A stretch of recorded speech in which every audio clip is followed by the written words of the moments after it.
Dalam menghadapi pekan UTS, Kor membuat promo yang dikhususkan untuk mahasiswa FTUI saja loh. Dengan promo ini nih, kalian bisa mengikuti Corner Class dengan potongan harga hingga 35%. Di situ, kalian bisa belajar mengenai mata kuliah dasar teknik maupun mata kuliah jurusan. Oke banget gak sih promonya? Ingin tahu detailnya? Langsung cek Instagram Corner aja ya. Dan lihat konten mengenai promo persiapan UTS. Untuk cek mata kuliah dan tutor-tutornya, langsung cek website Corner aja. Linknya ada di deskripsi video ini ya. Kalau gitu, buruan yuk, langsung aja. Pesan Corner Classroom sekarang.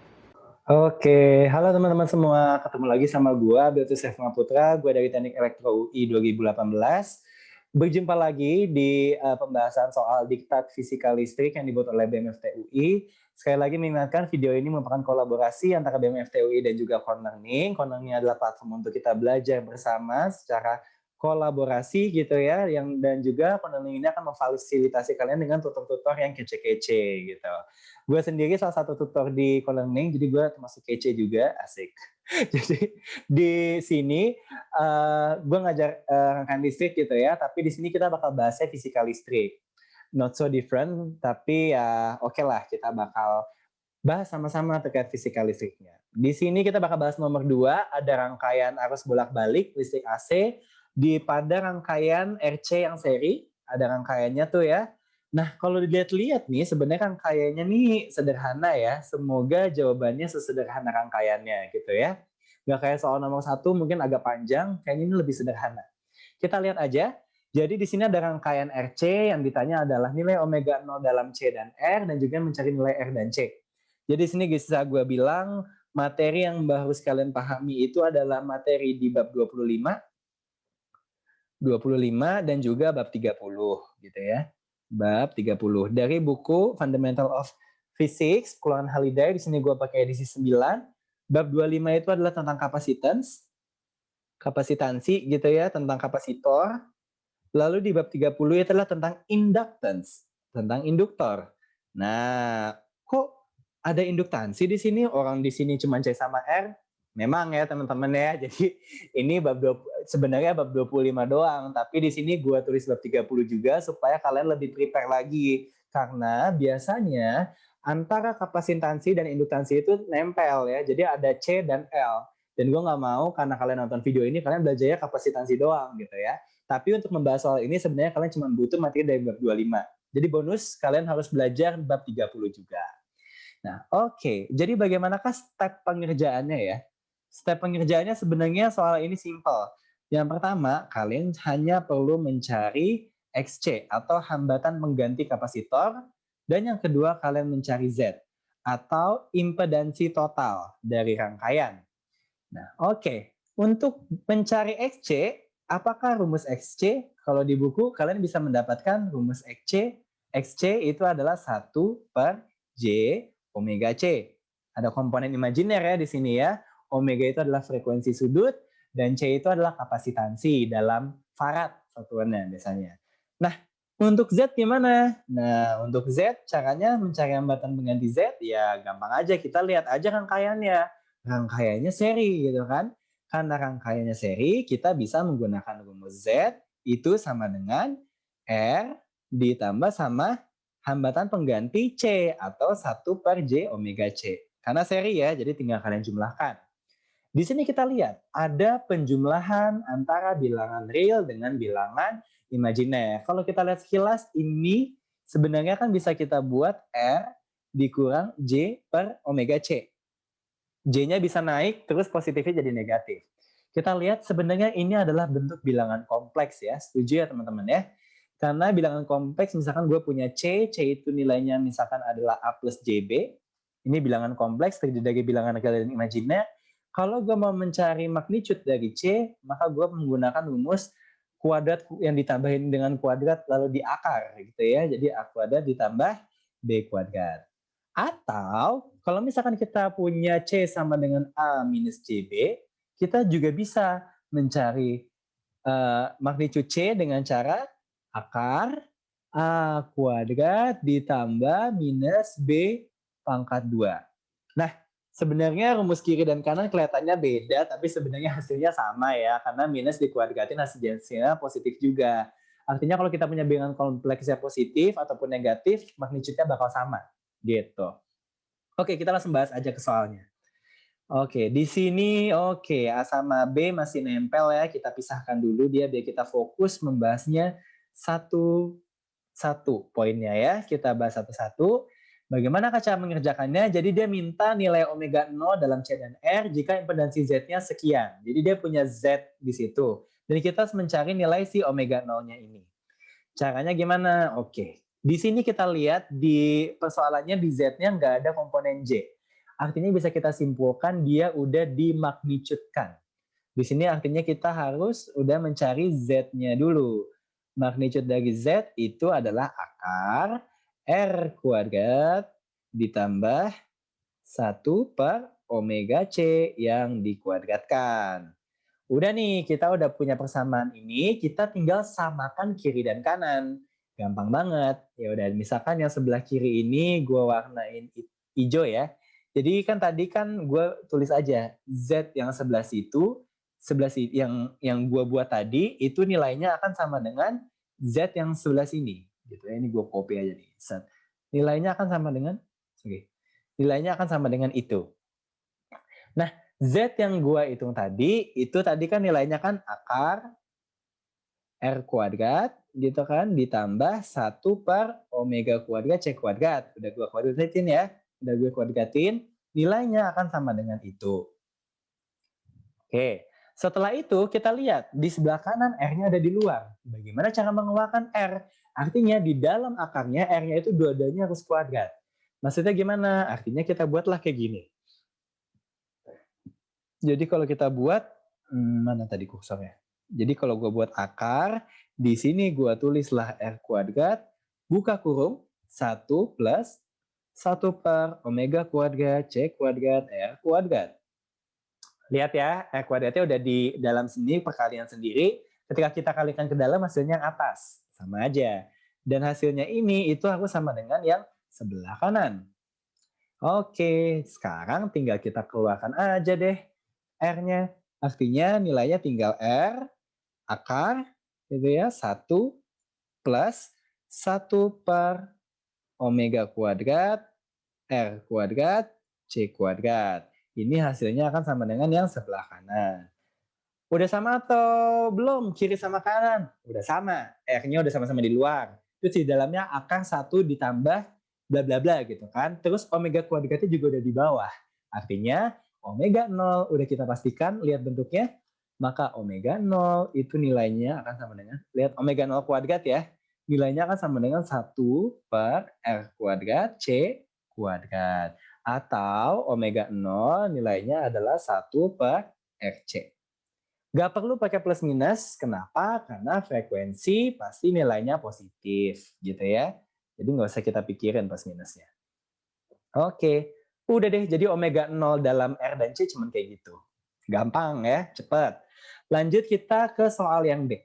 Di soal yang B, diketahui bahwa nilai R, yang ditanya nilai R dan C, dan diketahui ada fungsi Z dan XC dalam grafik gitu ya, grafik omega terhadap Z dan XC.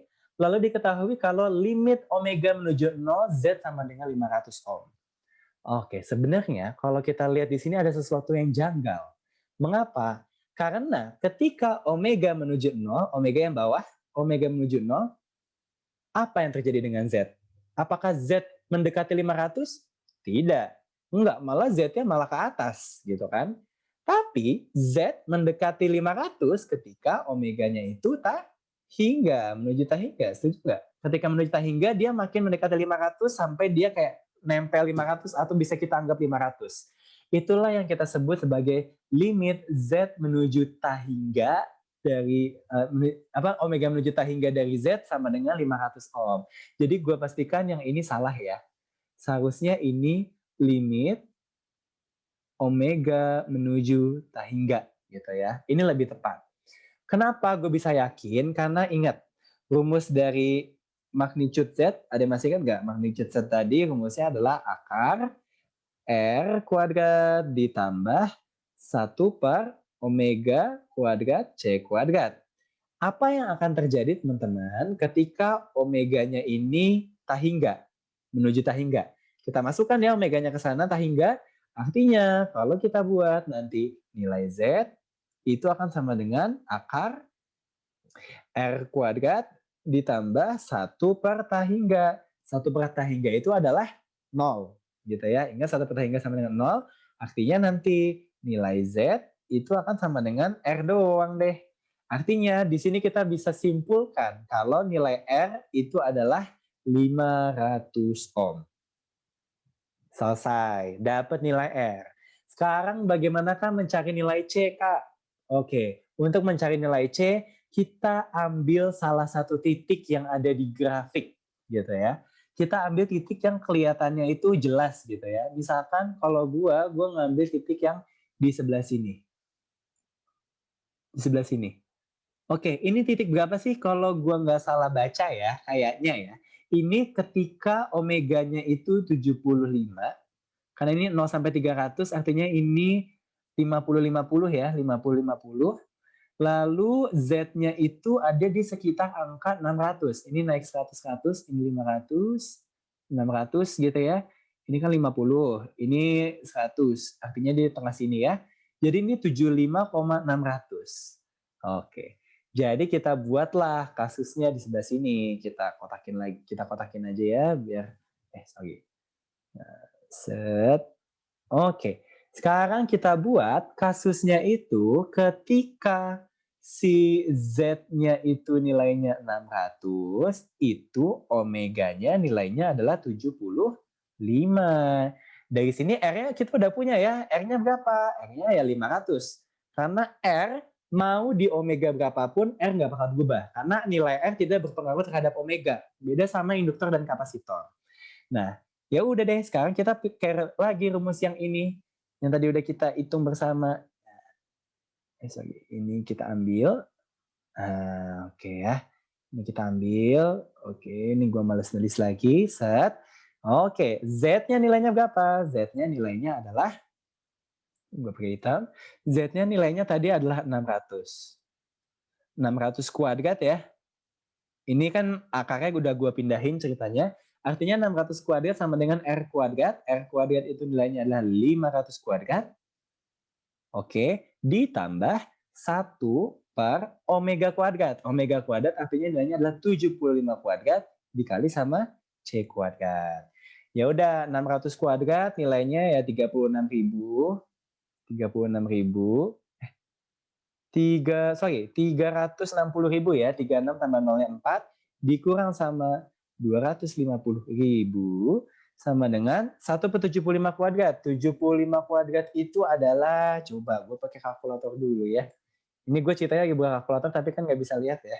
75 dikali 75, 5.625. Ya udah, 1/5625 dikali sama C kuadrat. Nah, udah deh, jadi 360.000 dikurang 250.000 berapa tuh hasilnya? 360 dikurang 250 ya. Hasilnya adalah 110, lalu 110-nya ini, maka gue bisa tulis gini ya. Nanti nilai C itu akan sama dengan, C sama dengan akar dari 1/5625 dikali sama 110.000. Kalau gue nggak salah hitung ya, jadi kalian ubah-ubah posisinya sampai ketemu C sama dengan akar berapa. Ya udah, sekarang tinggal kita bagi aja. 1 dibagi 5.625. Set. Terus hasilnya dibagi sama 110.000. Lalu nanti dia di akar. Maka hasilnya adalah 4,02 dikali 10 pangkat minus 5. Gue tulis di sini. 4,02 dikali 10 pangkat minus 5. Satuannya apa? Satuannya farad. Jangan lupa. Satunya farad. Sampai sini selesai. Mau kalian ubah dalam milifarad ke, mikrofarad ke, bebas. Kalau gue sampai farad aja ya. Nanti kalian ubah ke mikromilinya juga udah paham sendiri kan? Jadi ini jawabannya. Ini C sama dengan segini, terus R-nya sama dengan segitu gitu ya. Sebenarnya ini C-nya nggak valid ya teman-teman ya, karena bisa jadi gue salah baca grafik. Tapi itu satu-satunya cara gitu ya. Kalian mau ngambil titik lain juga nggak apa-apa. Kalau mau ngetes apakah jawabannya sama atau enggak gitu ya. Nah terus tadi omega 0 sama dengan 1/RC. Oke. Nah jadi mungkin teman-teman itu yang bisa gue sampaikan di soal nomor 2. Semoga apa yang gue jelaskan bisa terserap dengan baik oleh teman-teman semua dan semoga ada manfaat yang bisa kita ambil di soal nomor 2 ini. Semoga kalian mendapatkan nilai terbaik di UTS UAS kalian. Sampai jumpa di video berikutnya dan sampai jumpa di Corn Learning. Jangan lupa pesan kelasnya ya guys. Oke, bye-bye semuanya. Nah, gimana? Kalian udah ngerti penjelasannya belum? Buat kalian yang belum ngerti penjelasannya, kalian bisa banget ikutan kelas lagi di Corner Class. Oh iya, kalian bisa isi link di bawah ini untuk dapat voucher diskon. See you at Corner Class!